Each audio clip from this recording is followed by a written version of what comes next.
Bonjour à tous, bienvenue sur la vidéo de New Farm Agriconsul consacrée à la rouille brune du blé.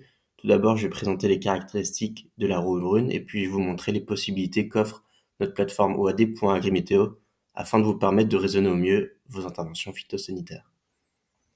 Les symptômes de la rouille brune sont des pustules allant du brun à brun orangé répartis aléatoirement, essentiellement sur la face supérieure, à l'inverse de la rouille jaune qui elle va plutôt être répartie sous forme de stries, et les pustules contiennent une poudre qui va rester sur les doigts. Et potentiellement, les pustules peuvent parfois être entourées d'un halo jaune. Les conditions météorologiques favorables sont de l'eau libre sur les feuilles avec des températures optimales entre 15 et 25 degrés, tout en sachant qu'à partir de 30 degrés, la maladie ne se développe plus. En ce qui concerne le seuil de risque préconisé par le BSV, à partir du stade 2, le seuil est mis en alerte à partir des premières pustules sur l'une des 3 dernières feuilles. Et donc, pour rappel, le stade 2, c'est le stade 32. Les 3 dernières feuilles du moment, c'est F1, F2, F3. Donc les F3, F4 et F5 définitives. Et si on arrive au stade 39, alors les 3 dernières feuilles seront les F2, F3 et F4 définitives. En ce qui concerne le cycle du pathogène, tout d'abord en hiver, la survie de la rouille brune est un facteur limitant pour la pression de la saison d'après. En effet, les températures minimales en hiver jouent un rôle primordial.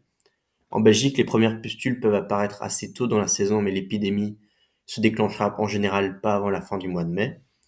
Et puis les cycles aérés de sport avec l'infection qui va nécessiter de l'humidité et des températures comprises entre 10 et 25 degrés.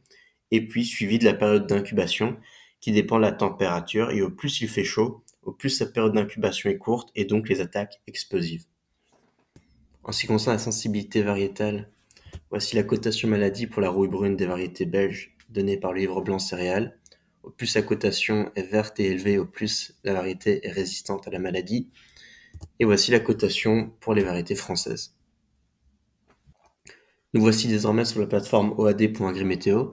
Nous allons vérifier les risques de maladie pour la rouille brune.